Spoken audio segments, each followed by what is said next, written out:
Okay, good morning and welcome, folks. Continue with our mimer, Rabbi, how to deal with the flow that goes through our head, the stream of consciousness, in the challenge and the difficulty of making a livelihood. And in this mimer, the Rebbe explains that making a livelihood is really, and the challenge rather in it, in the difficulties, the painstaking effort, and that our minds can, be so totally engaged that we lose ourselves, is actually a favor from God to bring out something deeper in us. And that depth is the idea of tshuva, meaning, um, the soul in its natural habitat is bound up in one with God and is righteous. When it comes into a body, comes into this material world, it's got to find its way. So you would think, and some people, feel that way. Well, just sit and learn Torah a whole day and, daven a whole day and just engage in mitzvahs of holiness. And then God throws you a curveball that hey, got to make a living. And that's a challenge. How to not get drowned, my Rabbi, right, with the turbulent waters. So in the end, we can never get drowned because the Jewish soul is always connected. But that's the way it is deep down. And what we have to do is bring the depth of that connection and return it to Hashem in actuality. Um, so not only is there a natural habitat of love in the habitat, there's a love that the soul has for Hashem and wants to be bound up, but going through the challenge and difficulty actually brings out a greater love than it naturally has. That's the idea of Baal Tshuva, that a completely righteous person can't stand in the place of the Baal Tshuva.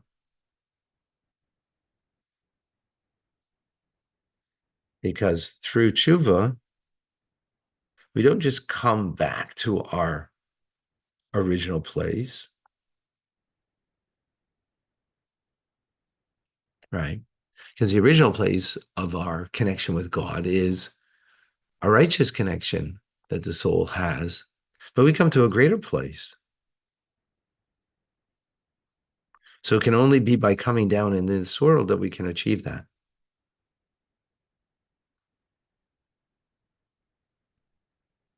Now,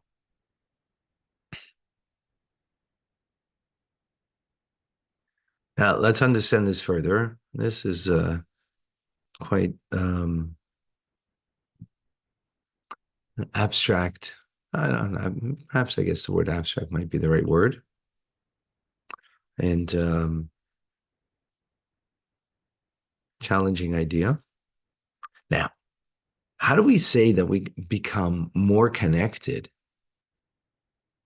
How do we understand that when the root source of the soul is in Atzmus, the essence of God that's beyond any revelation, right? In other words, revelation, there's degrees. So like there's degrees of kindness, but that's not only in how we express and reveal kindness. The core essence of the soul, the way it's rooted in God, that kindness, well, so to speak, there aren't levels. So how do we achieve something greater here, um,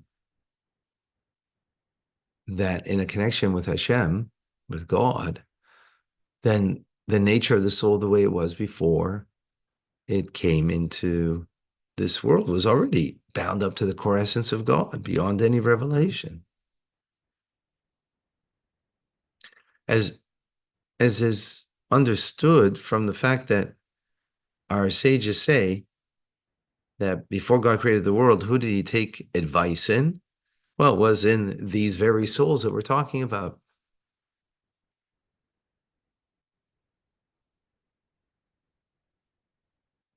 Right. It's saying that there's already that connection with the core essence of the soul before this, before anything. It's before anything of creation. Who did God take advice in? Is in these very souls that are righteous souls. And in taking the advice, took advice in the most lofty levels of revelation.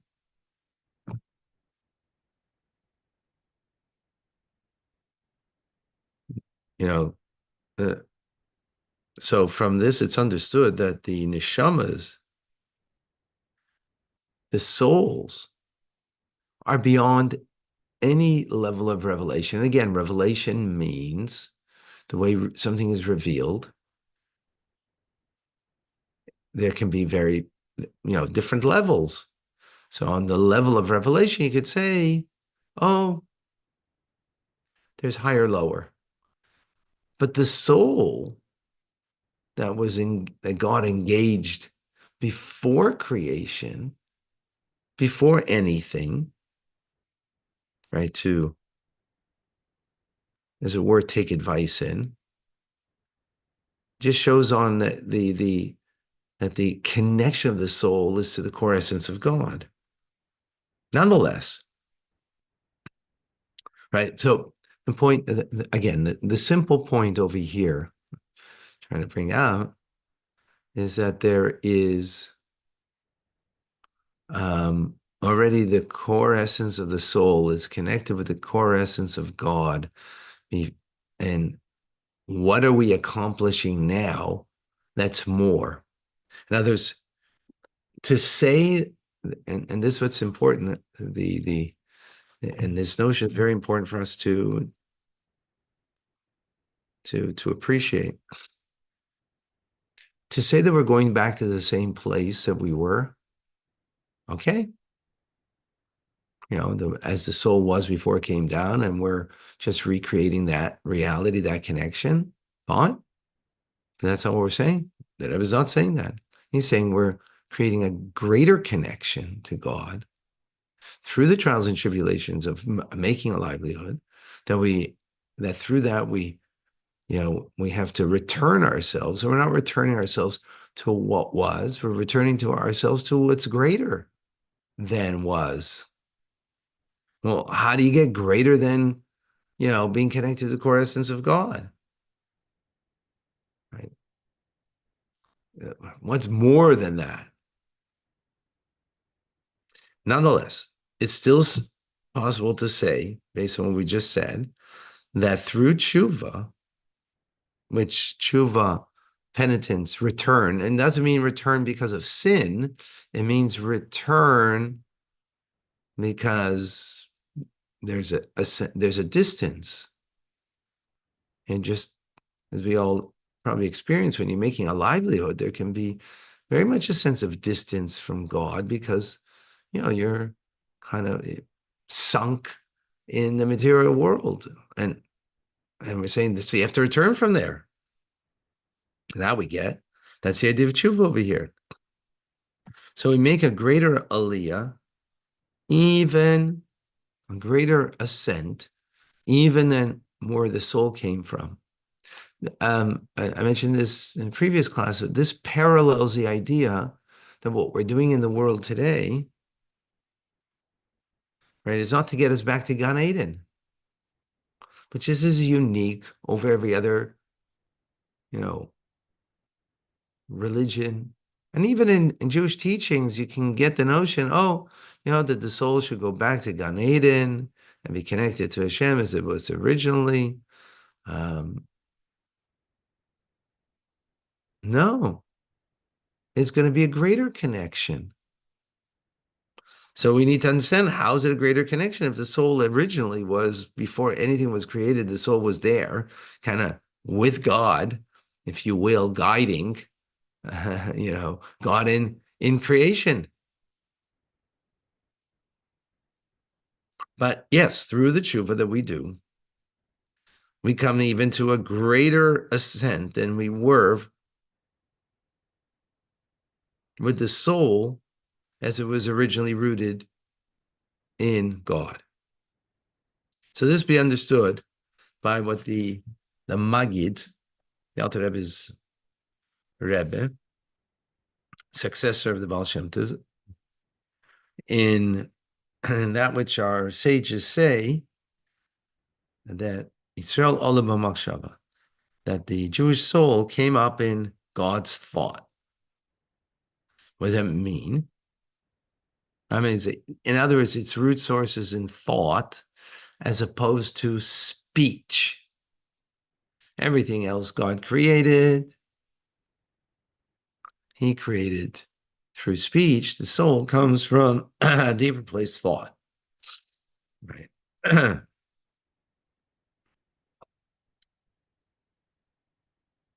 So this is like a metaphor he gives of an individual, and he has a son. The father has a son. Now, even though the father who has a son, the son, left him. I mean, just isn't with him at the moment, shall we say? Right? It's a metaphor. Nonetheless, he left. He went on his world tour, whatever it is, right? And nonetheless, it is engraved in his mind of the father, the image of his son. Right? It's there. Now, when it comes to a human being, as far as the metaphor, right, this is only someone who, in fact, has a son, right? So it'll be engraved in your mind, the image of your son, even though he went on a world tour. He's gone for a while, whatever the case may be. That's only when you have, right? Now, by God. We can't say that the image of the Jew is engraved in God's mind. Remember, because we're saying that the Jewish soul was Allah b'machshava, came up in thought. So he's explaining what this means, right? When God, the thought of us came up in his mind, since there's no past, present, and future by God, so we are engraved in him, right? And that engraving just showing about, the point over here is showing how essentially we're bound up with God, right? And what it means to be in the thought of God, that's where the soul comes from. Again, as opposed to all of creation comes from speech. Speech is not something engraved, often we say things just, it's easy to say, it's easy to talk. But when you have in your head something that is engraved in your head, that's a much deeper and profound connection. And that's what we're talking about. So in the metaphor, the father it's engraved in his mind because he has a son. Well, God, even before he has us, since past, present, and future, he is beyond. He's not limited to. So therefore, the fact that we are engraved, as it were, in his thoughts. right? Even though we're not even created yet. So from this, we can understand what it means, that the soul is rooted in the core essence of God. And as a result of that, that's why God took consultation, as it were, right? Even though in actuality, well, I'd say, I don't know if actuality is the right word, but at least in our limited perspective of past, present, and future, we are not. So from this, we can understand that the fact that the soul is rooted in the core essence of God, right? This is the neshama, the way it is as a created being, right? Even as it is something that came down into this world. So, and only that at that point, the soul is engraved in the divine thought. And the reason why it's engraved in the divine thought is only because for God, there's nothing of the past. There's nothing of the future. It all is.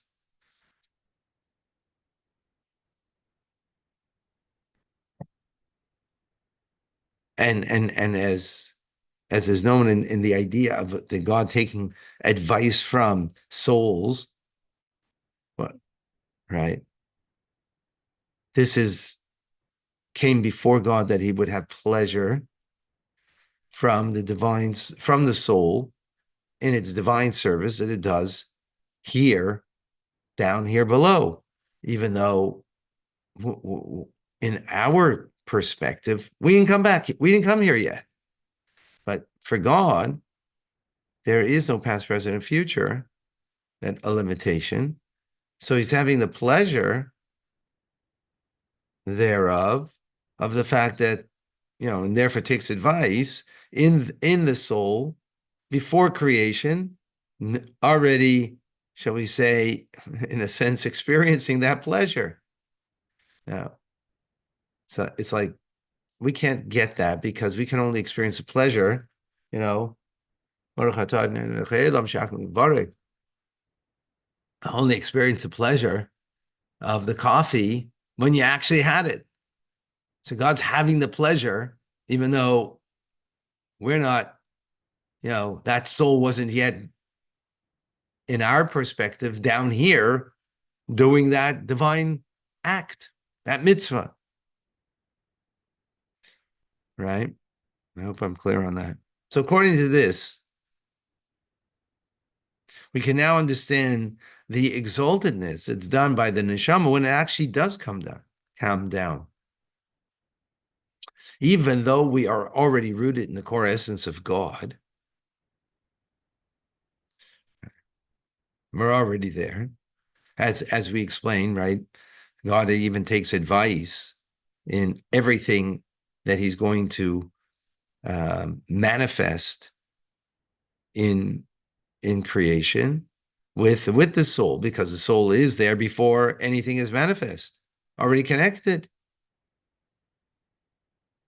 And that's only because God has full awareness already of what's going to be when we do come down here, and that we're going to fulfill the ultimate intent in divine service. So he knows that already. So he's already having the pleasure. Now, even though that also in the beginning, God is fully aware and complete full awareness and no question about it that we're going to fulfill the mandate for what we were created for. We're going to actually do that mitzvah, but that's only in potential. The ultimate evolvement, the ultimate exaltedness, the ultimate intent is in actuality. And this is what the exactness in the language of who does God take advice from the souls of the righteous. In other words, talking here about advice, Well, advice is only a potential of something, right? When you take advice in somebody, it's, giving you the power then to actualize what you need to actualize. But in fact, it's only a potential state, right? So yeah, this is what we did. We gave advice, potential, right? That the intent will be realized. And well, that's the level of the soul as it is. But after we come down into this world and we actually fulfill, we actually came to learn now. God knows that today, before we came to learn, we're going to learn. You already knew that. Already aware of it. Already even had the pleasure of it. Because there was no past, present, and future. But that was only in potentially, but in fact that we're here and we are in fact learning, right? So that potential, therefore, that we were on the level of tzaddikim, of the righteous. But when after we come down into this world, a soul and a body, dealing with what we got to deal with, that we actually fulfill the intent in actuality, then we become Bal Tshuva. Thank you for all being here. So I definitely got more of a understanding of this because I had to say it in actuality rather than in potential the way it was in my head. And that for me is actually, yeah, I kind of had it when it was swimming in my head, but I understand it much more now that I'm not drowning in it.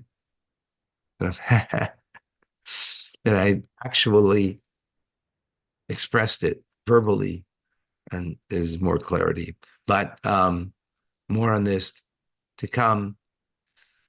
Today's learning in honor of Shayahu ooh, put the father's name. Liba and Davida's father. She's sitting Shiva.